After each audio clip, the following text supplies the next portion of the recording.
Без на ноги во Штипска лакавица, по невремето кој им уништи се што насеале и насадиле, овдешните земјоделци денес уште од утринава беа на нивите во обид да спасат ако нешто може да се спаси. Ми очекуваме како прво да додат од општината, мислам име поднесено барање за штетата се, да чекаме комисијата да дојде, па после мора да се презимат некои мерки, да се види што може да се спаси, што не може да се спаси. Подигнеме дрвтата, гледате, има дрвца искршени, да се подигнат некои, да се најлони, фолиите на пример се искршени, да се исправат цевки, најлоните се подигнат. Што ако очекуваната помош не пристигне?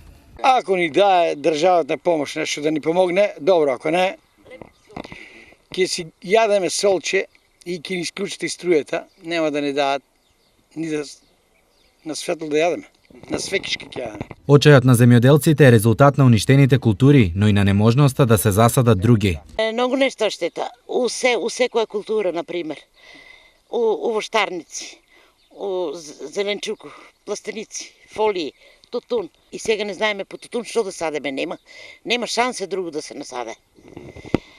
И не знаеме кој ќе се справиме. Завчера невремето ја покоси лакавица, а вчера градот силно удри и во близина на 8-миот километар. Се 90% е уништено. Пипер, патлиџан, се е уништено. Освен во климатските промени, вина за големите штети земјоделците наоѓаат и во државата. Они требат тие се ракети едно време и спасуваат такви работи.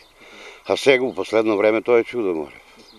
Нема, они утепан начисто. Инаку вчера место на силно невреме беше и Штип, но овде состојбата беше санирана за само неколку часа. Отпушување на 6 канализации. На 4 места имавме нанос од земја и шут, каде што беше отежнат сообраќајот, благовремено интервениравме и веднаш излегоа и службите за перење, значи излезе цистерната и сите улици исперени и исчистени. Досега оштета побарале 20 на граѓани за уништени земјоделски култури и поплавени куќи.